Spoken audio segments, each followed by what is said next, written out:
नमस्कार, स्वागत है आपका लोकतंत्र में। मैं हूं आपके साथ रविंद्र सिंह। केरल सरकार ने राज्यपाल आरिफ मोहम्मद खान को राज्य के कुलाधिपति के पद से हटा दिया, जिससे एक बार फिर राज्यों में राज्यपालों की भूमिका को लेकर बहस छिड़ गई।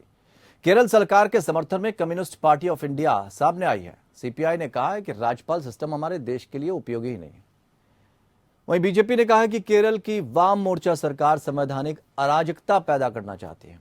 इससे पहले तमिलनाडु सरकार ने भी राज्यपाल आर.एन. रवि को बर्खास्त करने की मांग की थी। खबर देखते हैं, फिर उसके बाद आगे बढ़ते हैं।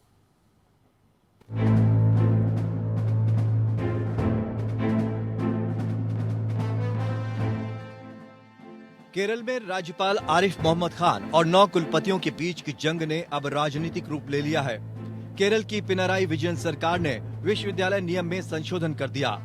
संशोधन के बाद राज्यपाल आरिफ मोहम्मद खान की जगह अब कला, संस्कृति और शिक्षा क्षेत्र के किसी व्यक्ति की नियुक्ति की जाएगी। राज्य सरकार ने राज्यपाल पर केरल में आरएसएस के वाइस चांसलर की नियुक्ति का आरोप लगाया था। दरअसल राज्यपाल आरिफ मोहम्मद खान की ओर से राज्य के 9 विश्वविद्यालयों के कुलपतियों से इस्तीफा मांगा गया था। उन्होंने कहा कि सभी कुलपति 7 नवंबर को 11:30 से पहले उन्हें अपना इस्तीफा सौंप दें। राज्यपाल के मुताबिक विश्वविद्यालयों में कुलपति की नियुक्ति के समय यूजीसी के नियमों की अनदेखी की गई।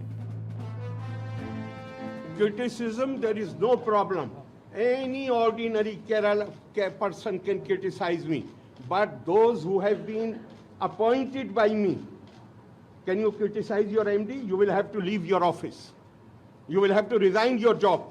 There are certain proprieties. Can any minister criticize chief minister? इस मामले में सभी कुलपति केरल हाई कोर्ट पहुंचे। अदालत ने मामले की सुनवाई तक राज्यपाल की कार्यवाही पर रोक लगा दी। अब केरल सरकार के इस कदम को लेकर बीजेपी हमलावर हो गई है। बीजेपी का कहना है कि वाम मोर्चा सरकार संवैधानिक अराजकता पैदा करना चाहती है। UDF and LDF, as I said, are the same. They are friends throughout the country. They are giving shadow box fight in Kerala. So UDF is selectively silent on governor issue. It is silent on mayor letter issue. They are not protesting because UDF is hand in glove with CPM government. CPI का यह भी कहना है कि राज्यपाल को विपक्षी सरकारों को परेशान करने के लिए एक उपकरण के रूप में प्रयोग किया जाता है। राज्यपालों को संविधान के दिशा निर्देशों का पालन करना चाहिए। सीपीआई का कहना है कि राज्यपालों को दखल देने का अधिकार नहीं है। हम सभी राज्यपालों को हटाने की मांग करते हैं। यही नहीं, तमिलनाडु सरकार ने भी राज्यपाल आर.एन. रवि को संवैधानिक पद के लिए अयोग्य करार दिया है। डीएमके ने राज्यपाल पर नफरत फैलाने की मंशा का गंभीर आरोप लगाया है। साथ ही ये भी कहा है कि वो विधेयकों को मंजूरी देने में जानबूझकर ढिलाई बरत रहे हैं। यहाँ तक कि डीएमके ने राष्ट्रपति को ज्ञापन देकर आर.एन. रवि को शांति के लिए खतरा बताया। तेलंगाना में भी टीआरएस सरकार और राज्यपाल तमिलिसाई सुंदरम के बीच विवाद छिड़ा हुआ है। राज्यपाल ने राज्य सरकार पर अपने फोन टैप किए जाने का आरोप लगाया। पश्चिम बंगाल में भी तत्कालीन राज्यपाल जगदीप धनखड़ को कुलाधिपति पद से हटाने के लिए मुख्यमंत्री ममता बनर्जी ने विधानसभा में विधेयक पास कराया था। अब राज्य में राज्यपाल की जगह सभी विश्वविद्यालयों में मुख्यमंत्री ममता बनर्जी ही कुलाधिपति हैं। চ্যান্সেলর পদে অর্থাৎ আচার্য পদে মন্ত্রিসভা গভর্নরের পরিবর্তে রাজ্যের মুখ্যমন্ত্রীর নাম চ্যান্সেলর হিসেবে সর্বসম্মতক্রমে গ্রহণ করেছে। এইটা এরপর বিধানসভায় যাবে, তারপর এটা অ্যাক্ট হিসেবে লাগু। दक्षिण के तीनों राज्यों में राज्यपाल और राज्य सरकार के बीच टकराव को बीजेपी के विस्तारवादी रवैये से भी जोड़कर देखा जा रहा है। इसके साथ ही भारत के संघीय ढांचे में राज्यपाल की भूमिका को लेकर नए सिरे से बहस छिड़ गई है। अब विधानसभा का सत्र बुलाने का वक्त तय करने, रोजमर्रा के प्रशासनिक कामकाज की जानकारी मांगना, विधेयकों को मंजूरी में देरी करना या विधेयक को राष्ट्रपति को भेज देना और सरकार के कामकाज की खुलेआम आलोचना करना जैसे मुद्दे टकराव का बहाना बनते जा रहे हैं। पंजाब में राज्यपाल बनवारी लाल पुरोहित ने विधानसभा का विशेष सत्र बुलाने की मंजूरी वापस लेकर विवाद छेड़ दिया। तो महाराष्ट्र में उद्धव ठाकरे वाली सरकार के स्पीकर की नियुक्ति को लेकर राज्यपाल भगत सिंह कोश्यारी से टकराव ने तूल पकड़ लिया था।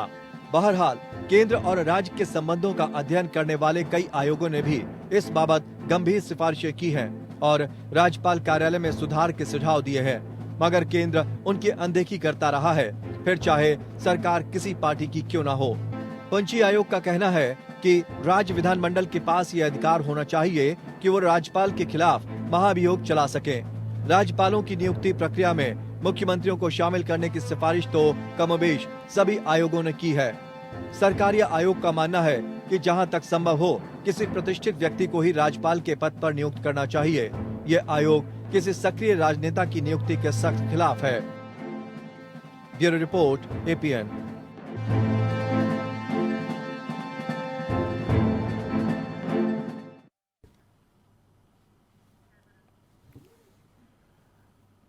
समझना होगा संवैधानिक पद, और कोई कह रहा है कि राज्यपाल तानाशाह की तरह काम कर रहे हैं, कोई कह रहा है कि हस्तक्षेप हो रहा है सरकार के काम में। लेकिन विवाद कोई नया नहीं है, एक राज्य नहीं है, दिल्ली हो चाहे कोई दूसरे राज्य, तेलंगाना की भी बात कर लेते हैं, केरल की बात कर लेते हैं, तमिलनाडु की बात कर लेते हैं। ये राज्य ऐसे हैं जहां पर राज्यपाल से खटपट हुई। महाराष्ट्र में भी आपने देखा। आखिर ये क्यों विवाद पैदा हो रहा है, इसको किस नजरिए से देखा जाए, लोकतंत्र के लिए कितना सही है ये, और एक्चुअल में इन सब घटनाओं के पीछे है क्या, इनकी सच्चाई क्या है, इसको समझने की कोशिश करेंगे। खास मेहमान इस पैनल में हमारे साथ चर्चा में शामिल रहेंगे। अश्विनी शाही, प्रवक्ता भारतीय जनता पार्टी, चंद्रेश कुमार सिंह, प्रवक्ता कांग्रेस, डॉक्टर जगमती सांगवान CPI की तरफ से जुड़ेंगे, डॉक्टर ML लाहौती वरिष्ठ अधिवक्ता हैं, सुप्रीम कोर्ट के संविधान विशेषज्ञ भी हैं, ये भी कुछ देर में हमारे साथ जुड़ेंगे, और योगेश सोनी, राजनीतिक विश्लेषक के तौर पर हम उनसे उनके अनुभव साझा करेंगे और इस पूरे मामले को समझने की कोशिश करते हैं। आप सभी मेहमानों का बहुत बहुत स्वागत करते हैं। और योगेश जी, शुरुआत आपसे करते हैं, और पहले तो हम ये जानना चाहेंगे कि जिस तरह की चीजें चल रही हैं इसको किस तरह से देखा जाए, क्योंकि एक राज्य नहीं है जहां पर इस तरह की घटना सामने आई है। एक के बाद एक इस तरह की लगातार घटनाएं सामने आ रही हैं। इस केरल की घटना को कैसे देखते हैं और बाकी राज्यों की घटनाओं को कैसे देखते हैं?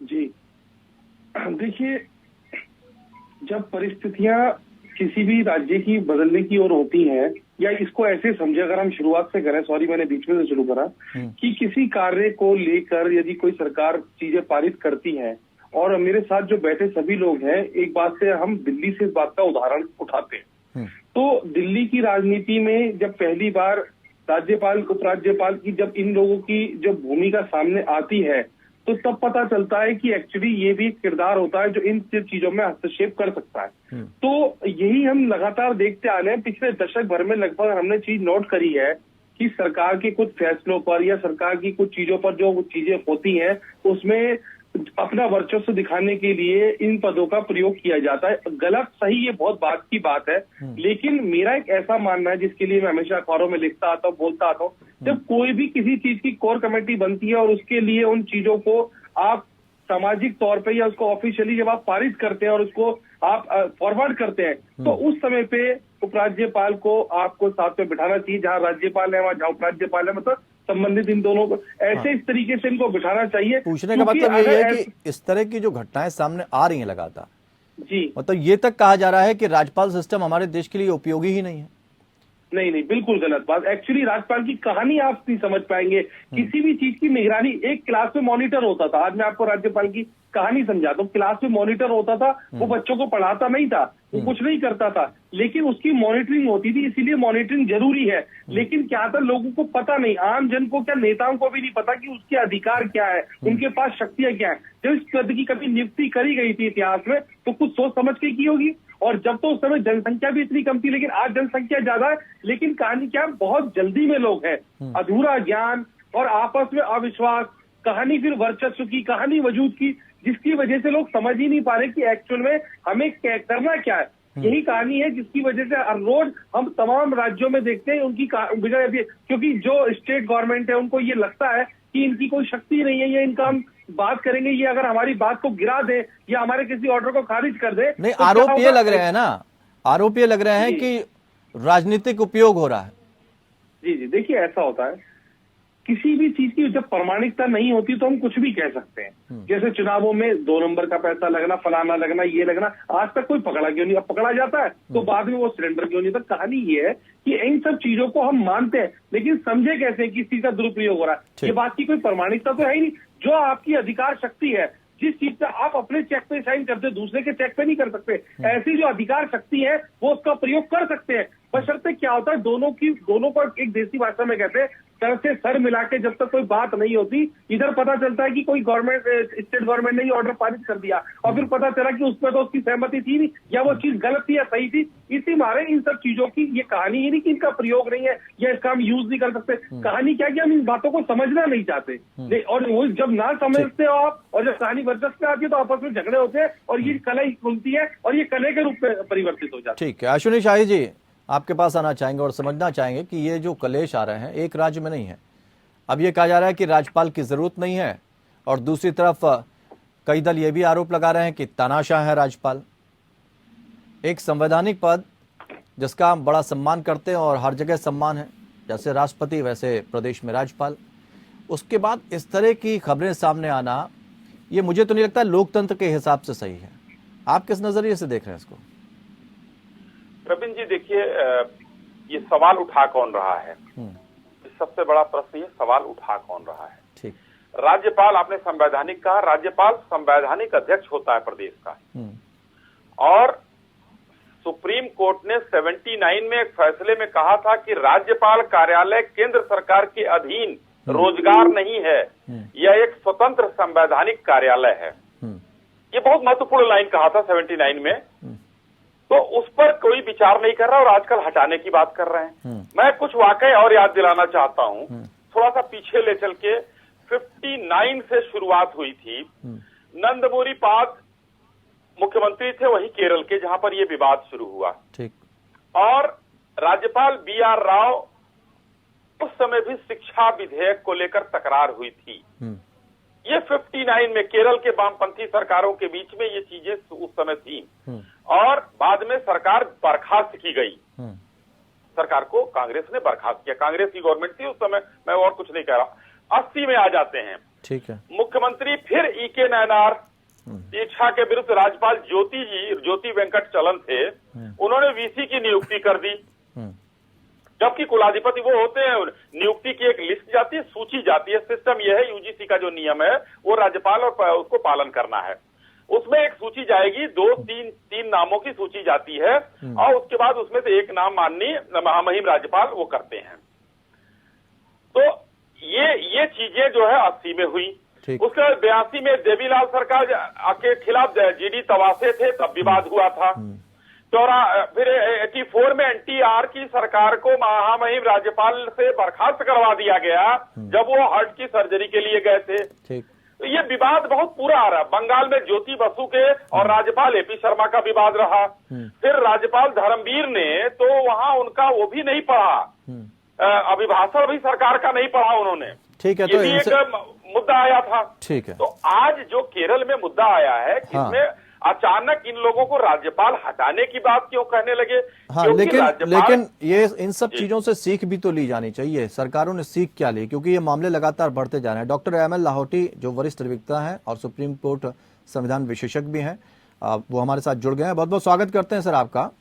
क्योंकि राज्यपाल को लेकर जिस तरह की अलग अलग राज्यों से घटनाएं सामने आ रही हैं, जो विवाद सामने आ रहे हैं, सर क्या लगता है कि ये लोकतंत्र के हित में है, ये लोकतंत्र के लिए सही है, और किस तरह से देख रहे हैं इस मामले को आप? ये पूर्ण रूप से लोकतंत्र के विरुद्ध है और संविधान के विरुद्ध है। देखिए, जब भी 2 ओपोजिशन पार्टी रहती है, सेंट्रल के अंदर एक और स्टेट में दूसरी, तब ये विवाद होते हैं। पहले जो विवाद हुए कोई 5-10 साल में एकाध हुआ था, जैसे अभी बताया गया ज्योति बसु का वगैरह वगैरह, किंतु अभी जो प्रारंभ हुआ वो बहुत शर्मनाक परिस्थिति है। पहले तो ये ममता बनर्जी वेस्ट बंगाल में जब जगदीप धनखड़ गवर्नर थे तब बहुत उठापटक हुई, पहली बात। दूसरी बात, अब जो केरला के अंदर हो रहा है वो भी बहुत ही, और केरला में ही नहीं, जो और ओपोजिशन पार्टीज है साउथ में, उन्होंने भी कुछ ऐसा स्टैंड लिया है। और जैसे मैंने कहा, ये अनफॉर्चुनेट इस सेंस में है कि इन लोगों का जो स्टेट के अंदर ओपोजिशन पार्टी है, इनका ये सोचना है कि जो गवर्नर है वो सेंटर का रिप्रेजेंटेटिव है, और ये ऐसा नहीं है। सेंटर जब भी गवर्नर को अपॉइंट करती है तो स्टेट के कंसेंट से करती है। जो नाम भेजे जाते हैं उन्हीं नाम में से चॉइस होती है। ये नहीं है कि बिल्कुल सेंटर अपना गवर्नर को थोप देती है स्टेट के ऊपर। और हमारे संविधान में दोनों की एरिया स्पष्ट रूप से डिमार्केटेड की गई है। गवर्नर कॉन्स्टिट्यूशनल हेड है, और गवर्नर किसी भी इमरजेंसी में या जब स्टेट के अंदर पार्टी कोई जीतती नहीं है या संविधान में कोई संकट आ जाता है तो गवर्नर ही मेन है जिसका रोल होता है। या जब लेकिन सर अगर हम इसको दूसरे नजरिए से देखें, गवर्नर की तरफ से अगर हम देख लेते हैं तो वो अगर सार्वजनिक रूप से मीडिया का बाइकआउट करते हैं, वो सार्वजनिक रूप से कहते हैं कि भाई इस्तीफा वाइस चांसलर को दे देना चाहिए, 11 वाइस चांसलर से उन्होंने इस्तीफा मांग दिया है, तो इन चीजों को कैसे देखा जाए? क्या ये काम कर सकता है गवर्नर? मेरे को ये जो आप फैक्ट्स कर रहे हैं इसकी कोई जानकारी नहीं है। मैं चूंकि सुप्रीम कोर्ट लॉयर के हिसाब से आपने लिया है, मैं तो संविधान की बात कर रहा हूँ कि गवर्नर एक कॉन्स्टिट्यूशनल पोस्ट है, इसके हिसाब से सबसे हाईएस्ट पोस्ट है। गवर्नर के बाद पोस्ट आती है जो हाई कोर्ट का चीफ जस्टिस है जिस स्टेट का, उसके, और चीफ मिनिस्टर वगैरह तो पॉलिटिकल अपॉइंटी होते हैं, उनका कॉन्स्टिट्यूशन के अंदर प्रायोरिटी के अंदर स्थान नहीं आता। जैसे आप सेंट्रल गवर्नमेंट भी देखें तो पहले तो प्रेसिडेंट, फिर वाइस प्रेसिडेंट और चीफ जस्टिस ऑफ इंडिया। ठीक है, इसको एक सवाल के तौर पर हम इस तरह से सर ले सकते हैं। मिनिस्टर की बात करेंगे नरेंद्र मोदी जी की, तो उनका कॉन्स्टिट्यूशन के हिसाब से नहीं, हाँ पब्लिक से चूंकि वो जीत के आए हैं तो प्रैक्टिकली उनके पास जो पावर है वो प्रेसिडेंट के पास पावर नहीं होता। ठीक बात। लेकिन हम अगर इसको इस एक सवाल के फॉर्मेट में लें, क्या गवर्नर राज्य सरकारों के कामों में हस्तक्षेप कर सकता है? हाँ, यही तो बात आती है कि किस टाइप का हस्तक्षेप है। जहाँ आपने देखा जगदीप धनखड़ जब गवर्नर थे वेस्ट बंगाल में, तो उन्होंने किस स्टैंड लिए, क्योंकि उनका ये कहना था कि कोई इंक्वायरी वगैरह नहीं हो रही है और जिस हिसाब से कानून की व्यवस्था है वो वहाँ की राज्य सरकार नहीं चला पा रही थी। अब आप राज्य सरकार के दृष्टिकोण से कहेंगे तो ये हस्तक्षेप है गवर्नर का। और जहाँ केरला का है, मैंने जो भी आप लोगों के समाचार के माध्यम से पढ़ा है, नेचुरली जो वाइस चांसलर्स हैं उनको इस हिसाब से एक तरफा गवर्नर को इस्तीफा देने के लिए नहीं बोलना चाहिए। उनको हर हालत के अंदर स्टेट के जो चीफ मिनिस्टर हैं या जो एजुकेशन मिनिस्टर हैं, मेरी समझ में उनको कंसल्ट करना चाहिए। अब फैक्ट क्या है मेरी जानकारी में नहीं, उन्होंने कंसल्ट किया नहीं किया वगैरह वगैरह। तो अगर इस तरह का विवाद सर उठता है तो खत्म करने का क्या प्रोसेस होता है? क्योंकि ये तो लोकतंत्र के लिए भी सही नहीं, और जनता चूंकि देखती है उनके लिए तो बड़ी परेशानी का सबब बन जाता है। अल्टीमेटली आज सुप्रीम कोर्ट है, आप देख रहे हैं रोज इस टाइप के कांड हो रहे हैं। जैसे बनारस का हुआ, ज्ञानवापी वगैरह हुआ, अयोध्या हुआ, वहाँ जो ममता बनर्जी के वो जो रिश्तेदारों के प्रति हुआ, सीबीआई को जो जाने नहीं दिया गया वेस्ट बंगाल में, ये सब मामले सुलझाता कौन है? सुप्रीम कोर्ट के अलावा कोई संस्था ऐसी नहीं, और सुप्रीम कोर्ट सुलझाएगा। ये मैटर बहुत जल्द सुप्रीम कोर्ट में आ भी रहा है, जहां तक मेरी जानकारी है प्रोबेबली अगले हफ्ते ही लगा हुआ है। सुप्रीम कोर्ट इसके अंदर अपनी प्रतिक्रिया देगा और वो सबको मानना पड़ेगा, चाहे सेंट्रल गवर्नमेंट हो, चाहे गवर्नर हो, चाहे स्टेट के चीफ मिनिस्टर, एजुकेशन मिनिस्टर हो। ठीक है जी, ओके शुक्रिया, बहुत बहुत शुक्रिया तमाम जानकारी। जी बहुत बहुत शुक्रिया। अश्विनी शाही जी वापस आना चाहेंगे, बीच में हमने आपको रोक दिया था। सारी चीजें जब राजनीतिक पहलुओं के तौर पर देखी जाती हैं या राजनीतिक चश्मे से देखी जाती हैं तो एक काम आप करें तो सब ठीक है, और वही काम अगर दूसरे राज्य की सरकार करे तो वो गलत हो जाता है। ये मैं किसी विशेष व्यक्ति पर आरोप नहीं लगा रहा हूं, इंडिविजुअल किसी पर नहीं कह रहा हूं, मैं सबकी बात कर रहा हूं। ऐसा क्यों? देखिए, मैंने तो जो गिनवाया आपको, ये कांग्रेस की सरकारें थी, उन लोगों ने किया था, और अब हो रहा है तो बुरा लग रहा है। आपका सवाल यही पलट गया। ठीक है, तो सवाल कांग्रेस के नहीं, ये सवाल हमारा और गहरा हो गया, पलटा नहीं जी, कि आपने तो साहब चोरी करी, हमने 4 चोरी कर ली तो क्या बेईमानी कर ली? दूसरी यहाँ तो ये हो गया ना इसका जवाब। नहीं, इसका जवाब ऐसा नहीं हुआ। इसका जवाब देखिए, 2 चीजों में निहितार्थ है। अभी लाहौटी साहब चूंकि संविधान के जानकार थे, वकील हैं, लेकिन मैं बताऊं आपको कि संविधान की धारा 361 में ये अधिकार प्राप्त है राज्यपाल को कि उसको कोई कोर्ट में चैलेंज नहीं किया जा सकता, उसके ऑफिस के कार्यों को, उसके जो कार्य उसके हैं उसको चैलेंज नहीं किया जा सकता। ये 361 में उनको मिला हुआ है अधिकार। दूसरा, आपने एक सवाल पूछा, मैं उसको बताना चाह रहा था कि राज्यपाल चूंकि कुलाधिपति होता है और कुलाधिपति जो है उनके नीचे सारे कुलपति होते हैं, वो चांसलर होता है, ये वाइस चांसलर होते हैं, तो इनसे इस्तीफा भी मांग सकता है और इनको जो है हटा भी सकता है, ये उसके पास पावर होता है। हाँ, अगर ये सरकार जैसे अभी लोगों ने जो है अपने विधानसभा में एक वो पास करके कि उनको कुलाधिपति से ही हटा देना है, तो उस समय वो परिस्थितियां दूसरी हो जाती। हाँ, लेकिन आधार भी तो होना चाहिए ना हटाने का। हाँ, आधार क्यों नहीं, बिना बगैर आधार के किसी को नहीं हटाया जा सकता है, बगैर आधार के। देखिए, और एक लाइन कह के मैं अपनी बात को समाप्त करता हूँ रविंद्र जी। दूसरे जगहों पे हुआ होता तो शायद मैं एक बार चीजों में थोड़ा सा हिचकता या कुछ कहता, लेकिन आरिफ मोहम्मद खान जी के मामले में मैं ये कतई नहीं कह सकता, और देश के जो एक विशेष वर्ग है वो कभी नहीं कह सकता कि वो बगैर संवैधानिक चीजों के और संवैधानिक परिस्थितियों की जानकारी के और कोई असंवैधानिक काम उन्होंने नहीं किया होगा, और उन्होंने जो भी किया होगा संविधान के दायरे में। हाँ, ये सरकार जो है वहां पर वामपंथियों की, वो शुरू से नंदमुरी पाल साहब के समय से और आज तक इनको हर राज्यपाल बुरा लगता है, क्योंकि इन लोगों को एक वामपंथी सोच वहां चलानी है, शिक्षा पर वही अकबर महान पढ़ाना है। जी ठीक है। चंद्रेश कुमार जी, सहमत अश्विनी जी की बातों से? और ये जो घटनाक्रम आ रहा है, बीजेपी और कांग्रेस दोनों ने विरोध किया है इस चीज का, एक ही जगह पर खड़े हैं, स्टैंड दोनों का एक ही है। देखिए, सारी बातें अपनी जगह पर हैं। अश्विनी शाही जी जो तर्क दे रहे थे, उनके तर्क से मैं सहमत नहीं हूँ। राज्यपाल की जो संवैधानिक स्थिति है वो राज्य में देखा जाए तो राष्ट्रपति से भी अधिक पावरफुल है। वो जहाँ सेंटर के रिप्रेजेंटेटिव के रूप में कार्य करता है, वहीं पर वो स्टेट के हेड के रूप में कार्य करता है। लेकिन ये हमें जानना चाहिए कि हमारा जो स्ट्रक्चर है, जो हमारा पार्लियामेंट्री डेमोक्रेसी है, उसमें नॉमिनल हेड ऑफ स्टेट होता है और उसको सलाह देने के लिए काउंसिल ऑफ मिनिस्टर होती है। यदि सभी संवैधानिक संस्थाएं ईमानदारी पूर्वक अपने कर्तव्यों का निर्वाह करें तो संवैधानिक टकराव की स्थिति उत्पन्न नहीं हो सकती।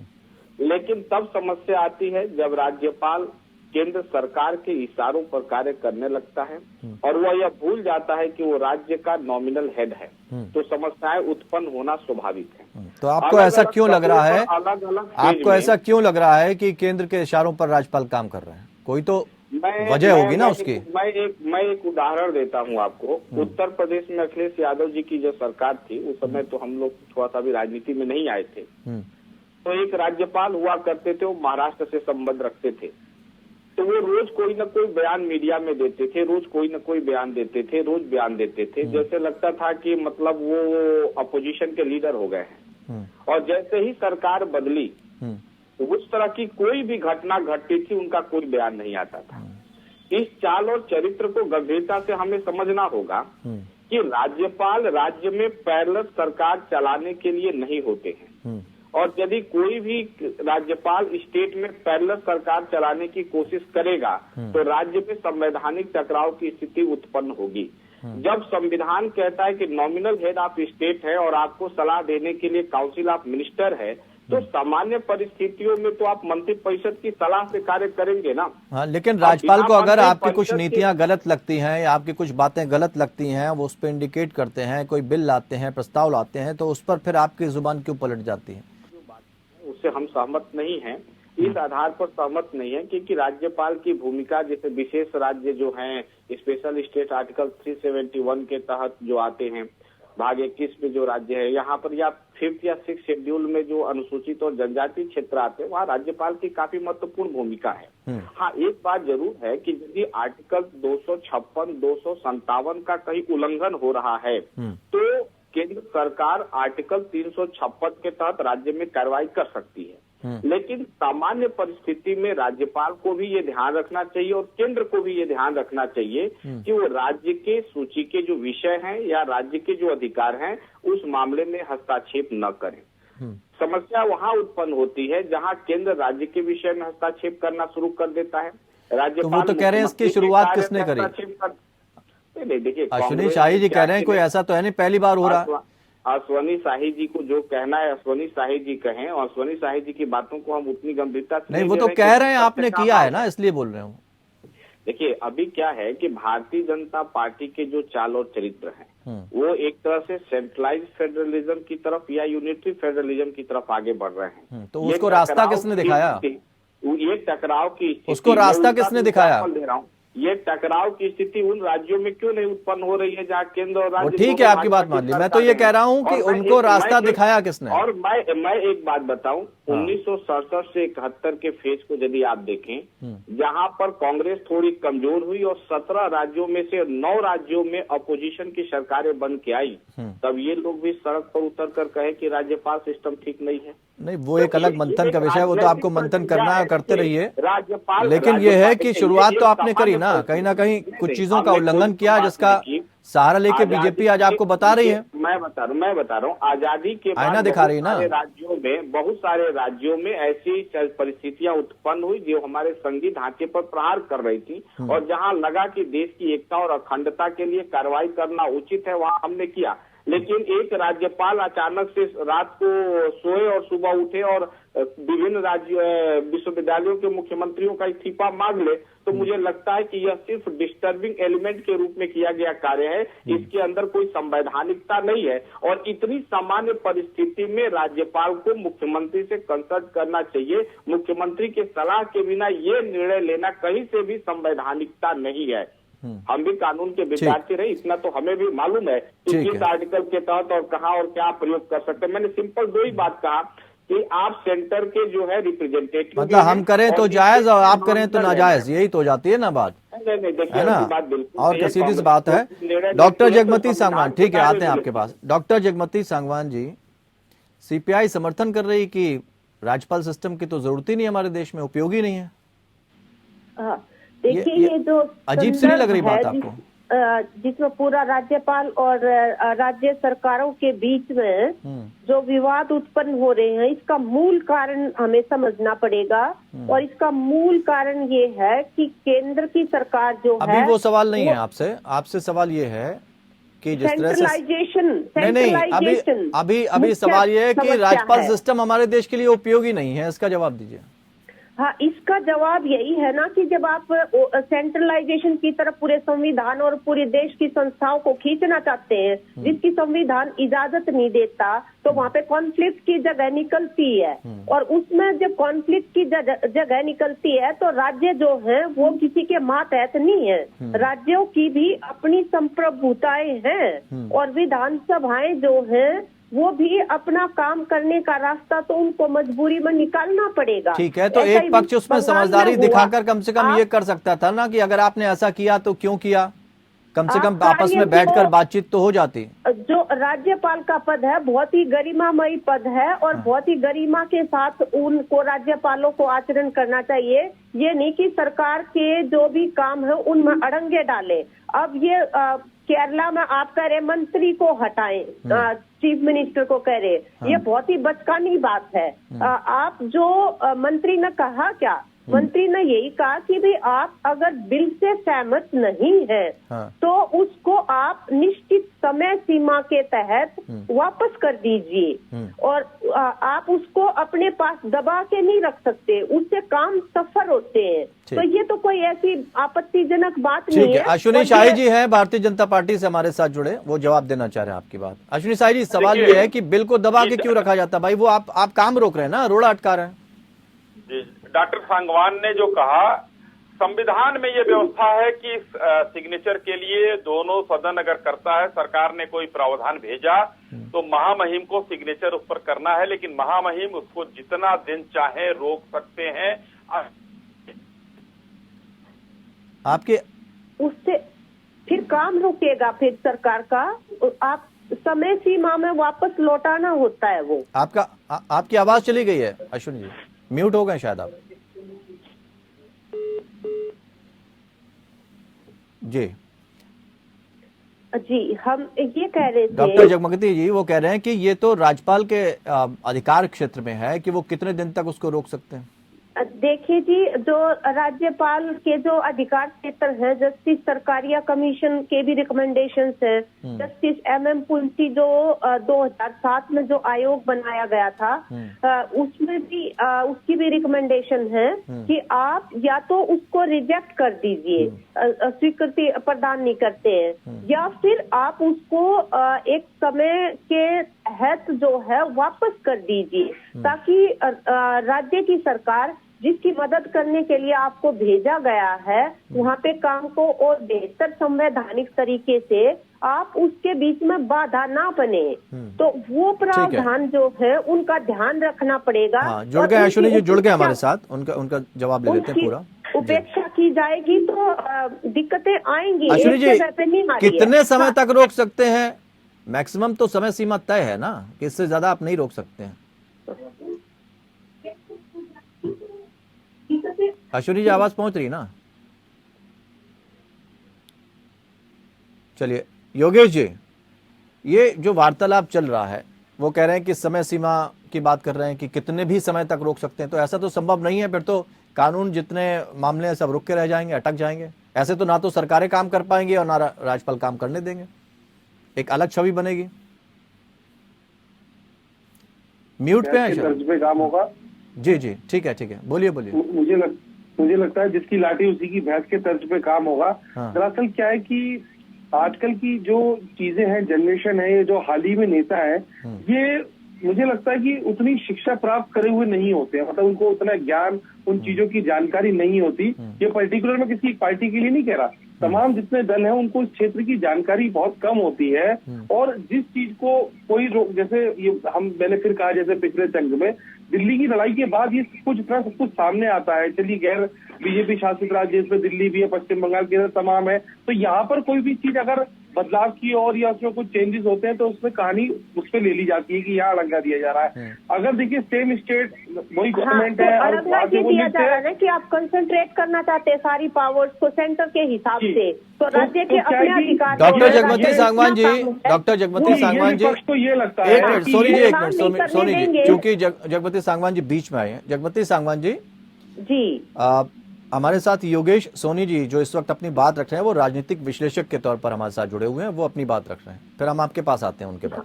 हाँ जी जी, बोलिए तो योगेश। कहानी में जो है वो हमें ये नहीं समझ पा रहे होते हैं उस समय पे किसके लेफ्ट राइट का क्या प्रयोग होना चाहिए। जो राष्ट्र हित, राज्य हित के लिए जो चीजें होती है वो करी जाती है। कई बार ऐसे आदेश सरकार पारित करती है क्योंकि लड़ाई है केंद्र या स्टेट या मतलब उन सरकारों की जो आपस में अलग अलग सरकारें हैं, लेकिन जब उसका कोई रास्ता तो होगा कि वो उसमें हस्तक्षेप करे।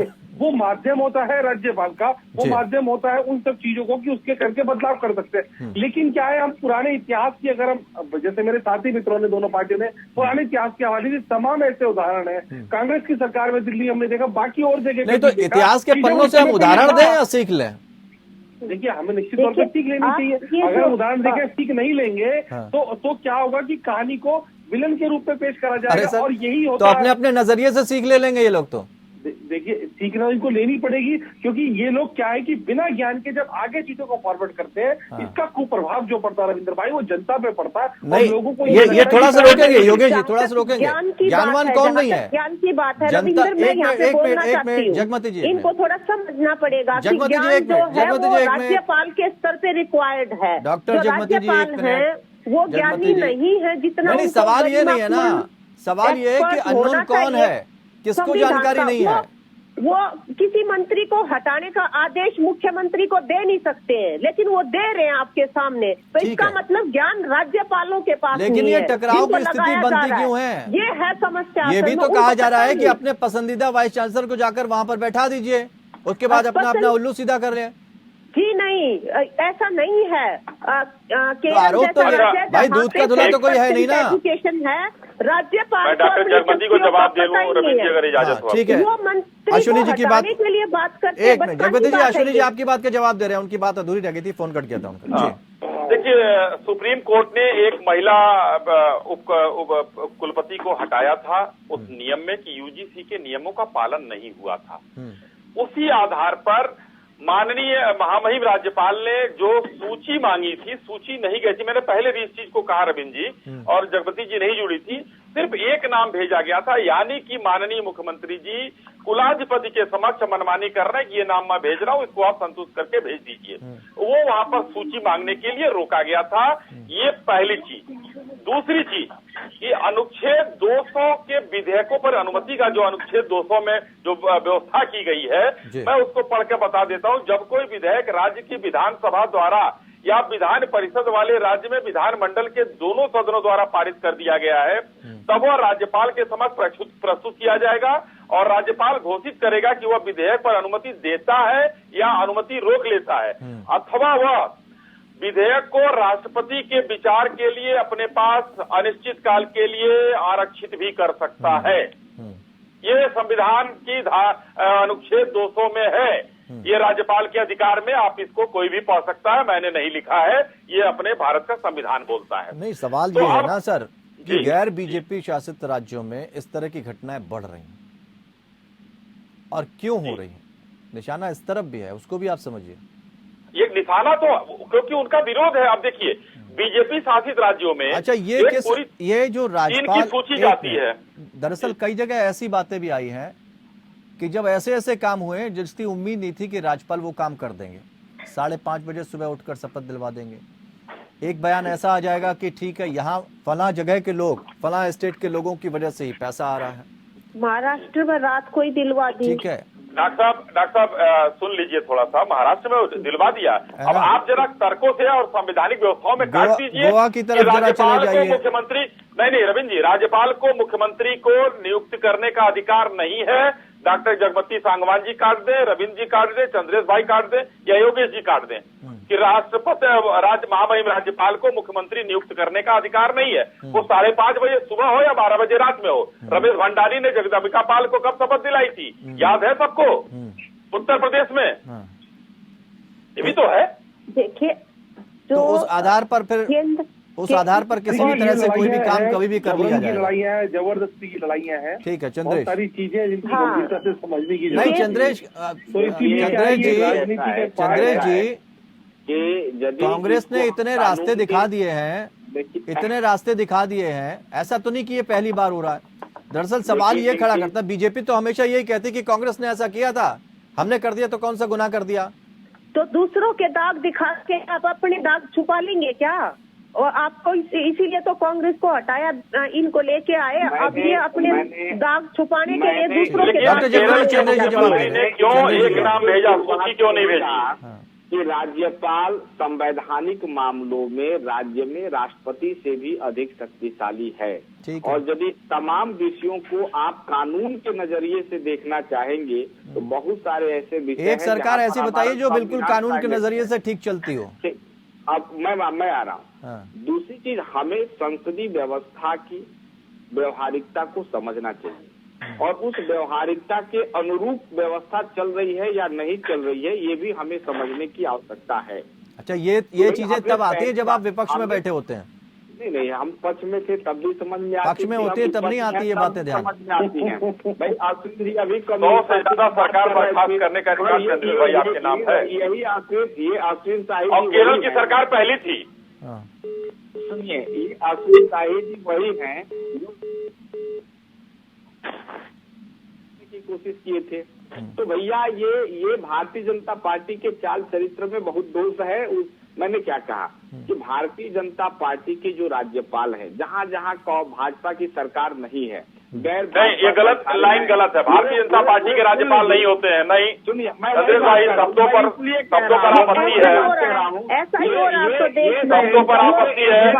राज्यपाल पर आप सवाल नहीं कर सकते। भारतीय जनता पार्टी के नहीं, वो किसी दल के नहीं है, समस्या ये है, वो किसी दल के नहीं है चंद्रेश भाई। ये महामहिम राज्यपाल की गरिमा का अपमान है। समस्या तो ये है क्योंकि इन राज्यपालों को भाजपा शासित राज्यों में समस्याएं नहीं दिखती, उत्तर प्रदेश में वहाँ अच्छे काम हो रहे हैं, वहाँ बेहतर काम हो रहा है, जला दिया जाता है, वहाँ सुशासन चल रहा है, कोऑर्डिनेशन अच्छा है, समस्याएं नहीं दिखती, लेकिन गैर भाजपा राज्यों में इनको सिर्फ और सिर्फ समस्याएं दिखती हैं। ये सरकार बनाने और गिराने का कार्य करते हैं। इनका उद्देश्य है वहाँ की सरकारों को अस्थिर करना। इनका उद्देश्य हो गया है कि वहाँ के राज्य की सरकार को इस हद तक अस्थिर कर दो कि राज्य में अराजकता फैल जाए। तो मुझे लगता है कि राज्यपाल को अपनी संवैधानिक स्थिति में स्व मूल्यांकन करने की आवश्यकता है कि वो सेंटर के एजेंट हैं, संवैधानिक एजेंट हैं, वो भाजपा के एजेंट नहीं हैं। और राजभंडारी जी किसके एजेंट थे? राज्य में योगी जी किसके एजेंट थे? अश्विनी शाही जी, आपने कहा कि राज्यपाल को नियुक्ति करने का अधिकार है कि नहीं, तो मुझे मालूम है कि गवर्नर आप स्टेट के जो है प्लेजर आप काउंसिल ऑफ मिनिस्टर पद धारण करती है, और दूसरे मंत्रियों की नियुक्ति जहां तक बात है मुख्यमंत्री के सलाह पर राज्यपाल करता है। लेकिन चंद्रेश जी यहाँ पर एक बात ये भी है ना, चंद्रेश जी अगर किसी वाइस चांसलर का नाम दिया जा रहा है तो एक ही नाम सजेस्ट कर दीजिए, उसके नाम पर फिर चुन लीजिए उनको। कम से कम 2-3 नाम तो दिए जाते हैं। एससी भी तो आईना दिखा चुका है ना आपको, मतलब सरकारों को। नहीं, आप जो बातें कर रहे हैं वो व्यवहारिकता में है। मुख्य राज्यपाल को कुलपतियों को नियुक्ति करने का अधिकार है, हटाने का अधिकार है, लेकिन मुख्यमंत्री के सलाह पर। अब क्या सलाह दिया जा रहा है, नहीं दिया जा रहा है, दोनों के बीच म्यूचुअल अंडरस्टैंडिंग की बात है। तो मैं बार बार कह रहा हूं कि संवैधानिक टकराव न आए, इसके लिए राज्यपाल और राज्य के मुख्यमंत्री के बीच म्यूचुअल अंडरस्टैंडिंग अच्छा होना चाहिए और केंद्र का हस्तक्षेप न्यूनतम होना चाहिए सामान्य परिस्थिति में। ठीक, अश्विनी समझ रहे हैं, वो कह रहे हैं कि जो राज्य के और राज्यपाल के बीच की बात है वो कम से कम आपस में म्यूचुअल अंडरस्टैंडिंग होनी चाहिए, उस पर बातचीत होनी चाहिए, केंद्र का हस्तक्षेप कम होना चाहिए। केंद्र का वो सीधा सीधा बोल रहे हैं। रविंद्र जी एक लाइन की बात है। चंद्रेश भाई जरा ध्यान से सुनिए जो मैं कह रहा हूँ। आपकी बात मैंने सुना, आप ध्यान से सुनिए मैं जो कह रहा हूँ। चलिए, यूजीसी ने एक जो है नियम बना दिया कि कुलपति के नियुक्ति में ये नियम होना चाहिए कि महामहिम राज्यपाल के पास एक सूची 3 की जाएगी, और अगर उसी उल्लंघन में हाईकोर्ट ने एक कुलपति को हटाया है, यूजीसी के मामलों का उल्लंघन किया गया, हटाया है, उसी को अगर लेकर उसी को कारण बताकर महामहिम राज्यपाल ने ये कहा कि ये गलत है, ये नियुक्ति ठीक नहीं होनी चाहिए, हमको सूची भेजिए, 3 की सूची आनी चाहिए, एक नाम नहीं आना चाहिए, तो उसमें केंद्र का हस्तक्षेप कहाँ आ गया? यहाँ तो माननीय हाईकोर्ट और महामहिम राज्यपाल, संविधान का मामला है, यूजीसी के नियम का मामला पालन किया जा रहा है। इसमें अब आप भारतीय जनता पार्टी सरकार को लपेटेंगे, महामहिम राज्यपाल को कहेंगे जो एजेंट है। बड़ी ईमानदारी से बताइएगा, आपको कैसे पता कि एक नाम दिया गया या 3 नाम दिया गया? क्या ये नाम ओपन होता है? ये मालूम हो गया? नहीं, ये आपको ये महामहिम राज्यपाल ने कहा है भाई, कैसे मालूम? ये कहा है प्रदेश सरकार 3 नाम, ये राज्यपाल ने कहा है, एक नाम भेजा गया मेरे पास। हो सकता राज्यपाल झूठ क्यों नहीं बोल सकते? राज्यपाल उस ये तो पब्लिक डोमेन में है, पब्लिक किया है, पब्लिक डोमेन में है ये। क्या आपको नहीं पता है तो आप पता कीजिए, ये पब्लिक डोमेन में है। दिखा दीजिए, इस टीवी पर दिखा दीजिए वो सूची, पब्लिक डोमेन में है, मुख्यमंत्री ने भेजा है, दिखा पब्लिक डोमेन में है, दिखा क्या दीजिए। अब देखिए, अब वो तो चैलेंज कर रहे हैं, के लिए तर्क बहुत किए जा सकते हैं, वो तो चैलेंज कर रहे हैं ना, किए जा सकते हैं। राज्यपाल जी चैलेंज कर रहे हैं कि सार्वजनिक रूप से बहस हो जानी चाहिए, बातचीत हो जानी चाहिए, दूध का दूध पानी का पानी हो जाएगा, ये तो राज्यपाल ने कहा है ना। केंद्र सरकार के इशारे पर कार्य करेंगे तो संवैधानिक टकराव की स्थिति बार बार उत्पन्न होगी। अरे भाई, जब नीचे गलत किया जा रहा है तो केंद्र सरकार फिर कहाँ आ गई उसमें? चंद्रेश जी राज्यपाल तो कह रहे हैं खुली बहस कर लीजिए, राज्यपाल तो खुद ही कह रहे हैं ना, सार्वजनिक रूप से आप बात कर लीजिए हमसे। राज्यपाल को यदि बहस करने का इतना है तो राज्यपाल चुनाव लड़े, राज्यपाल जाकर चुनाव लड़े। राष्ट्रपति जो है, ये बताइए, गवर्नर जो है hold their office during to pleasure of president, जो राष्ट्रपति के प्रसाद पर्यंत पद धारण करते हैं, जो संवैधानिक प्रमुख है। कल सुप्रीम कोर्ट का कोई न्यायाधीश भी कहेगा कि आकर खुली बहस कर लीजिए।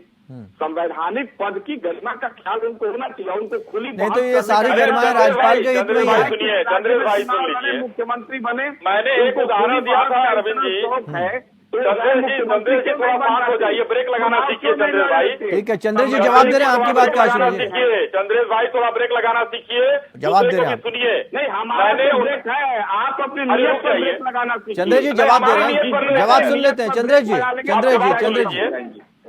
1900 जी एक मिनट अश्विनी जी, एक मिनट। हाँ अच्छा जी जगमती जी बोलिए। हाँ, मैं ये कहना चाह रही थी कि ये जो केंद्र और राज्य के संबंध जो है, ये इनके बीच में बहुत ही नाजुक रिश्ता एक तरह का काम करता है, और जिसमें संतुलन बनाए रखने की जो भूमिका है वो राज्यपालों की है।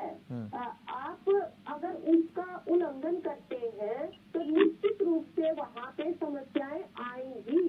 आप ये देखिए कि आज के दिन जो स्टेट यूनिवर्सिटीज हैं, स्टेट यूनिवर्सिटीज को जब ये कहा जा रहा है कि भाई वो अपना फंड के लिए अपने मामले स्वयं देखेंगे, स्वयं चलाएंगे, यूजीसी जो है वो उनको लोन देगी, उनको ग्रांट की बजाय, ये जो चीजें हैं ये भी तो छेड़खानी है, छेड़छाड़ है ना, ये जो हमारे प्रावधान है उनके साथ।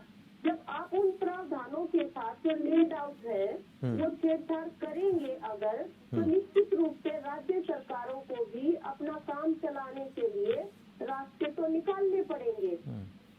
लेकिन अब जवाब ले लें अश्विनी जी से। यहाँ पे जो राज्यपाल भेजे गए हैं, दिक्कत ये हो रही है कि वो बिल्कुल भी संवैधानिक जो ज्ञान है जिस तरह का या आचरण जो है अपने विवेक का इस्तेमाल नहीं कर रहा है। उसके आसपास ठीक, अश्विनी जी जवाब दीजिए। जी जो संवैधानिक पद की बात कर रहे हैं, कानून की भी अगर आप बात करते हैं अश्विनी साही जी, इसमें मैं इंक्लूड कर देता हूँ, कानून की भी अगर आप बात कर रहे हैं तो अभी हमारे साथ डॉक्टर एमएल लाहौती जुड़े, उन्होंने साफ तौर पर आईना दिखाया है कि पहले तो रेयरली ये केस आते थे, लेकिन अब तो कंटिन्यूसली आ रहे हैं, और ये बिल्कुल भी लोकतंत्र के लिए अच्छा नहीं है। अगर आप कानून का हवाला देते हैं तो कम से कम उनकी बात तो मानेंगे आप कि कुछ तो गड़बड़ है। एकदम हम मान के चल रहे हैं कि अगर महामहिम राज्यपाल, देखिए एक उदाहरण के साथ मैं इसको शुरू करता हूं कि चुनाव आयोग में बहुत कुछ चीजें हम लोग नहीं जानते थे, बहुत नहीं करते थे। टीएन शेषन साहब आए तो चुनाव आयोग का महत्व पता चल गया हम लोगों को, तो कुछ ऐसा भी होता था। तो और आयोग पर भी सवाल खड़े होने लगे। तो ये तो अब कांग्रेस और बाकी विरोधी दलों से पूछिए, उनको ईवीएम पर दिक्कत है, बाकी चीजों पर दिक्कत, वो तो सब पर सवाल खड़ा करेंगे। लेकिन ईवीएम पे पहले तो बीजेपी को दिक्कत थी ना कहाँ दिक्कत थी? हमको कभी दिक्कत नहीं रही चुनाव आयोग पर। चुनाव आयोग की बात नहीं कर रहा हूँ, ईवीएम की जो बात करी आपने उस पर तो बीजेपी को भी पहले दिक्कत थी, बाद में हमने उस दिक्कत को शॉर्ट आउट कर लिया। ठीक है, चलिए। अब देखिए मैं एक उदाहरण दे रहा हूँ, आज 2022 चल रहा है और माननीय मुख्यमंत्री और महामहिम राज्यपाल के बीच में टकराव हो रहा है। 1959 की मैंने बात की, जवाब दिया।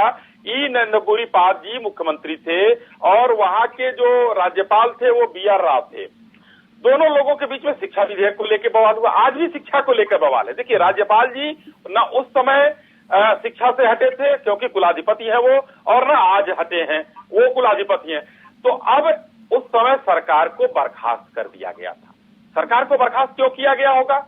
या तो राज्यपाल गलत होंगे केंद्र के इशारे पर, जैसा हमारे कांग्रेस के प्रवक्ता कह रहे हैं कि कांग्रेस सरकार के वो आप केंद्र सरकार के इशारे पर काम कर रहे होंगे, या माननीय मुख्यमंत्री जी ने गलत विधेयक पेश किया होगा। एक मैं आपको कानून की बात याद दिला देता हूँ अश्विनी जी। इमरजेंसी जब लगी थी तो सुप्रीम कोर्ट के 3 जजों ने प्रेस कॉन्फ्रेंस की थी, याद दिला दिया था, सरकार आने जाने में कोई कसर नहीं बची थी। तो जब हम कानून की बात करते हैं तो कानून के तहत ही करते हैं, उसमें क्या है, गोलमोल जवाब देने की तो आवश्यकता नहीं पड़ती। लेकिन बहुत सारी चीजें ऐसी सामने आई हैं कि अगर कानून का ही एक जानकार व्यक्ति ये कह रहा है कि इस तरह की चीजें हो रही हैं तो ये शर्मनाक हो जाती है। जब वो कानून के जानकार चले गए, नहीं तो मैंने धारा 361 की बात की न्यायालय में, उनको तो खुद ही पता था, वो जानकार थे कानून के, ठीक है संविधानविद थे, मैं मानता हूं, लेकिन उनको खुद जानकारी नहीं थी। आपने पूछा कि हटा सकता है या नहीं हटा सकता, वो उसके बाद वो सफर में चले गए। लेकिन धारा 361 में कानूनी ही बात कर रहा हूं, 361 में जो प्रावधान है उसको देखिए। ठीक जी। तो योगेश सोनी जी, अश्विनी साही जी, ये जो कानून के जो हवाले दिए जाते हैं ये कमजोर कड़ी पकड़ते हैं या सही रूप से रखते हैं? देखिए, प्रक्रिया प्रकरण जब भी होता है उसमें से आप अच्छा चुराते हो बुरा चुराते हो ये आपको तय करना होता है। घटना एक होती है लेकिन उसके पहलू दो होते हैं। हमें समझना ये होगा कि हम उसमें से क्या चीजें ऑब्जर्व करें और हम आगे की चीजों को मजबूत करें। पासा पलटता है, कहानी पलटती है। जब सार की बात की जाती है, जब किसी चीज के कंक्लूजन की बात की जाती है तो हमें देखना होता है। जब तक कोई समझाने वाला नहीं होगा तब तक समझ में नहीं आता कि सही सार क्या है। देखिए, मैं बताता हूँ, एक उदाहरण आपको देता हूँ। कोर्ट में जब भी कोई किसी फैसले की बात होती है तो वो कॉपी लगाई जाती है। उदाहरण के तौर पर जो संजय दत्त पे टाटा लगी थी उस जमाने में जमानत दी थी, लेकिन कानून बदला था। कानून रातों रात बदल के संजय दत्त को जमानत दी थी। आज तक जब भी कोई टाटा की कोई केस होता है जो वो लगता है तो आज भी संजय दत्त की कॉपी दिखाई जाती है इस पूरे भारतवर्ष में। कहने का मतलब ये उदाहरण मैं आपको बताना चाहता हूँ कि जब कोई किसी चीज को हम लेते हैं तो उसके हमेशा उदाहरण बताए जाते हैं। इतिहास में देखिए, कांग्रेस का कालखंड रहा, उसमें तमाम चीजें रही। ये हम रिसेंटली चीजों की बात कर रहे हैं, ये सब चीजें पहले भी होती आई हैं, लेकिन कहते हैं कि हम उन चीजों को उसी पे हल्ला मचाते हैं जो हमें सामने दिख रही होती है। इतिहास में ऐसे सैकड़ों उदाहरण है। ये कहानी लड़ाई नई नहीं है राज्यपाल की या मुख्यमंत्री की या सेंटर के आदेश की, ये तमाम चर्चा कर रहे हैं। ये सब चलता आ रहा है, क्योंकि अब जब अपनी पूछ दबी है तो आदमी उछलता है। तो इतिहास से हम पॉजिटिव या नेगेटिव क्या चुनाते हैं समझना चाहिए। अंत एक होना चाहिए और इसका जो लबो-लुभाव ये होना चाहिए कि किसी भी चीज से लेते हुए हमें जनता का भला करना चाहिए। और जो राज्य की जनता है वो भरोसा करती है तंत्र प्रणाली पे, और उसी पर अगर हम कसौटी पे खड़े ना उतरे तो बावजूद उसके हम कहीं ना कहीं वो असहजता महसूस कराते हैं जो हमें नहीं करानी चाहिए। बीते दशक भर की राजनीति ने बहुत कुछ बदला है। दिल्ली की राजनीति में सिर्फ कूड़ा हो रहा है, मुद्दे से कोई बात नहीं कर रहा। माफ कीजिए, इस समय वो उसका यहाँ पर उसका जिक्र नहीं करना चाहिए, फिर भी मन की कुंठा में वो बता रहा हूँ कि जिन चीजों पे चर्चा करनी चाहिए आज राजनीति पे कूड़ा हो रहा है। आज हम ये करेंगे। अरे पता नहीं कितने मुद्दे आपके पास है काम करने के लिए। ये लड़ाइयाँ, ये तर्क, ये वितर्क, ये सारी चीजें बहुत अच्छी बात है। उन्होंने एक बात ये भी कही, क्या करना, उन्होंने एक बात लाहौती साहब ने ये भी कही कि मामला तो अब चूंकि ये भी जानना चाहेंगे, मामला तो अब कोर्ट में पहुंच गया है, तो इनको लेकर कुछ चीजें लगता है कि इसका बीच का कुछ विकल्प सामने आएगा या कुछ होगा भी। देखिए, निश्चित तौर पे अगर कोई सकारात्मक संदेश अगर मिलता है तो उस पर काम करना चाहिए। और जब मामला कोर्ट में, तो मुझे लगता है इसका उच्च और बढ़िया फैसला आएगा ही आएगा। यहाँ कोई पक्षपात नहीं होता है। हिंदुस्तान के संविधान में हम उसको कभी चैलेंज नहीं कर सकते। संविधान पीठ ने व्यवस्था की थी वही ठीक है जी, ठीक है जी। 5 जजों की गंभीर मामलों पर अश्विनी जी सुप्रीम कोर्ट में ही व्यवस्था की थी इनके लिए। गंभीर मामलों पर चिंतन करने की आवश्यकता है। बहुत बहुत शुक्रिया आप सभी मेहमानों का हमारे साथ चर्चा में शामिल होने के लिए। लेकिन कानूनी रूप से आईना हमको दिखा गए डॉक्टर अहमद लाहौती जी, जिन्होंने स्पष्ट रूप से कहा कि ये चीज़ें लोकतंत्र के लिए खतरे से खाली नहीं है और इस तरह की चीज़ें नहीं होनी चाहिए। निरंतर अगर ये घटनाएं सामने आती हैं तो फिर चिंतन का विषय हो जाता है। मामला कोर्ट में पहुंचता है। अब देखना यह है कि इस तरह की चीज़ों का अब क्या निराकरण होगा, क्योंकि इसका अगर सीधा असर पड़ेगा तो शिकार हमेशा जनता होगी, देश होगा। इसलिए अब इस पर विचार करना भी जरूरी हो जाता है। फिलहाल इतना ही। नमस्कार।